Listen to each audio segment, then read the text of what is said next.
Hello everyone. आज मी तुमच्याबरोबर फोडणीच्या भाताची रेसिपी शेअर करणार आहे. कारण का आज संध्याकाळी दुकानातनं घरी येताना रोहननी मला सांगितलं जेवायला मला फोडणीचा भात हवं आहे. त्याच्यामुळे मी घरी आल्यानंतर चेंज वगैरे न करता हात धुवून डायरेक्ट कामाला लागले.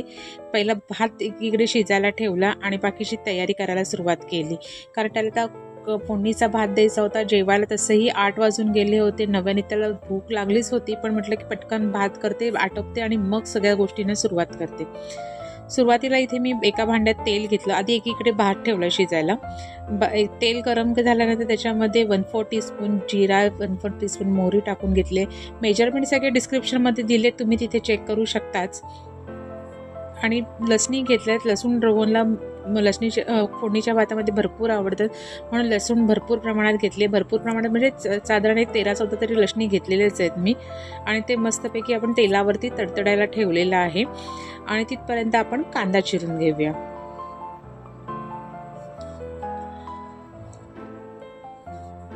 अचानक भयानक झालेला असा फोडणीच्या भाताचा आज बेत झाला. आणि तो कसा वाटला तुम्हाला मला नक्की कमेंट्स करून सांगा. आता दुकानातनं मी आले 8 वाजता. आल्यानंतर जो सगळा नव्याने त्याचा अभ्यास घ्यायचा होता, नंतर हे अचानक फोडणीचा भात करणं आणि जे काही आम्ही आता मजा केली ती तुम्हाला कशी वाटते मला नक्की कमेंट्स करून सांगा. आता माझा कांदा चिरून ऑलमोस्ट झालेला आहे आणि रंण्याचा प्रोग्राम तर तोही झालेला आहे. त्यातमध्येच नव्याने प्रश्न चालूच होते की भूक लागले. मी म्हटलं 2 मिनटात सगळं आटपते आणि मग तुम्हाला भरवते. ती एकीकडे कांदा फोडणीला टाकला. त्याच्यामध्ये आता थोडंसं मीठ टाकून घेऊया.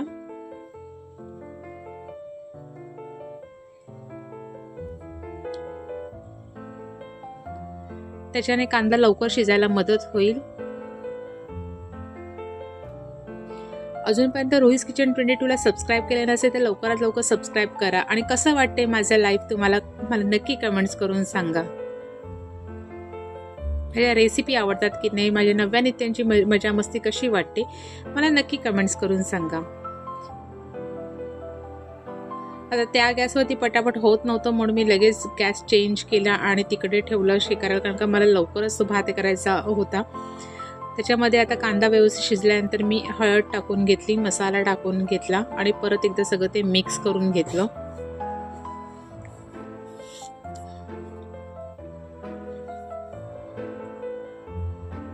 अशी माझी धावपळ अचानक भयानकचे बेत माझ्याकडे कायम चालू असतात. त्याच्यामुळे तुमच्यासोबत ते मी नक्की शेअर करेन.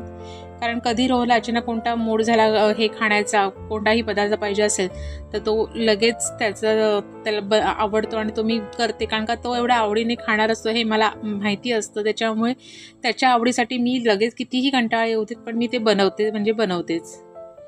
थोडी आता कोथिंबीर चिरून घेतली आणि त्या मसाल्यामध्ये आधी आपण टाकून घेऊया. परत एकदा सगळं मिक्स करून त्याच्यामध्ये आता आपण भात टाकून घेऊया.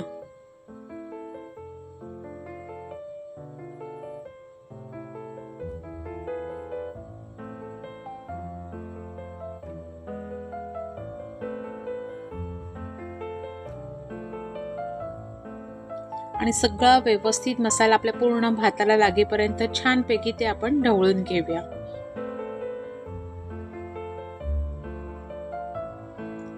असे आमच्याकडे रात्रीच्या जेवणाला असे काही वेगवेगळे मेनू असे भरपूरदा होत असतात. जसं टिपिकल दुपारी असलेलं जेवणच रात्री होतं अशातला काही विषय नसतो. आता उरलेली कोथिंबीर होती तीही मी त्याच्यामध्ये टाकून घेतली. सगळं एकदा मिक्स करून घेऊया. त्यामुळे अचानक भयानक असे होणारे बेत तुमच्याबरोबर मी नक्की शेअर करेन. त्यामुळे रोहिस किचन 22ला सबस्क्राईब करायला विसरू नका.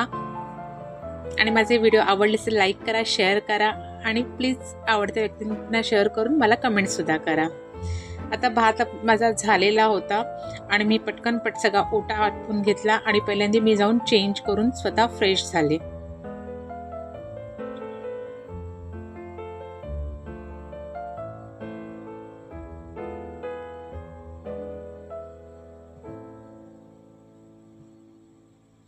नव्याने त्याला भूक लागली होती, त्याच्यामुळे पहिल्यांदा फ्रेश झाल्यानंतर सगळ्यात पहिलं मी त्या दोघींना भरवून घेतलं. कारण का त्यांची एक्झाम चालू होती, त्याच्यामुळे मला त्याच्यानंतर त्यांचा अभ्याससुद्धा घ्यायचा होता.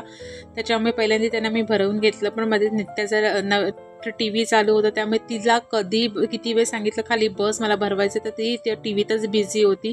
त्याच्यामुळे ती जेव्हा खाली बसली त्याच्यानंतर मी भरवायला घेतलं पटापट आणि मी सुरुवात केली त्यांच्या अभ्यासाला.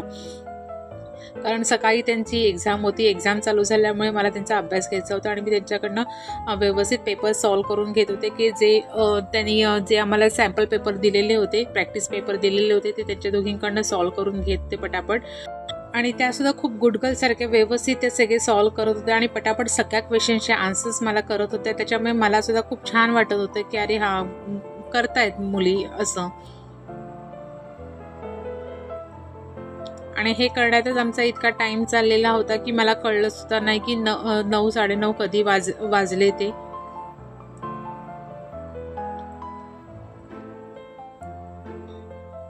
कारण एकदा त्यांचा मूड लागला होता तर तो मला मध्येच असा डिस्टर्ब करायचा नव्हता. म्हटलं कंटिन्यू करतायत ते करू दे, जेवढा वेळ त्यांच्याकडनं करून घेता येईल तेवढा वेळ त्यांच्याकडनं करून घेऊया, म्हणून मी अजिबात त्यांना असं लक्ष देत नव्हते की किती वाजलेत काय वाजलेत. तोपर्यंत रोहन आलाच होता, कारण का ऑलमोस्ट 9:30 तरी झालेलेच होते. मग आमची सगळी अभ्यासाची गडबड वगैरे बघितली त्याने आणि त्याच्यानंतर तो बोला की ठीक आहे, मी जेवण वगैरे गरम करायला की तो तिथपर्यंत माझा, कारण का अभ्यास झाल्यातच होता आणि तिथपर्यंत तो बोला की असू दे, तू त्यांचं सगळं कंप्लीट कर, मी इथे जेवणाची सगळी गरम वगैरे करून जेवण वाढायला सुरुवात करतो, कारण का आमचं दोघांचं जेवण तर अजून व्हायचं होतं. मग त्याच्यानंतर तो माझा अभ्यासाचं सगळं करून झालेलं होतं आणि रोहनने बऱ्यापैकी जेवण वगैरे गरम करून वाढायला सुरुवात करतच होता तो. तिथपर्यंत परत मग मी मध्येच त्याच्याबरोबर ढवळाढवळ करायला गेली, तर तो मला म्हणतो की बस तू पण कंटाळली असेल, कारण का आधीच मी तुला अचानक भयानक फोडणीचा भात करायला सांगितला होता, त्याच्यामुळे मी तुला मदत करतो, तू आमच्या दोघींकडे बघ म्हणून. तर त्याच्यामुळे अशा याने आम्ही दोघांनी पण व्यवस्थित असं जेवून घेतलेलं आणि दोघी पण कंटाळल्या होत्या, मला पण कंटाळा आलेला, तर म्हणून आम्ही रात्रीचा गेलो एक राऊंड मारायला. असं छोटासा फॅमिली टाईम आम्हाला खूप आवडतो. आणि त्या दोघींची नाटकं चालू झाली होती की आता येताना आपण आईस्क्रीम घेऊया, तर त्या आता का बाबा काय दोघींचं ऐकल्याशिवाय काही गप्प बसणार नाही, त्यामुळे रोहन जाताना आईस्क्रीम हे घेणं होणारच होतं. तसं आमच्या अचानक भयानकचा फोडणीच्या भाताचा बेतपासून आता आमची आईस्क्रीमपर्यंतची जर्नी तुम्हाला कशी वाटली मला नक्की कमेंट्स करून सांगा आणि रोहीज किचन 22 ला सबस्क्राईब करा. थँक्यू.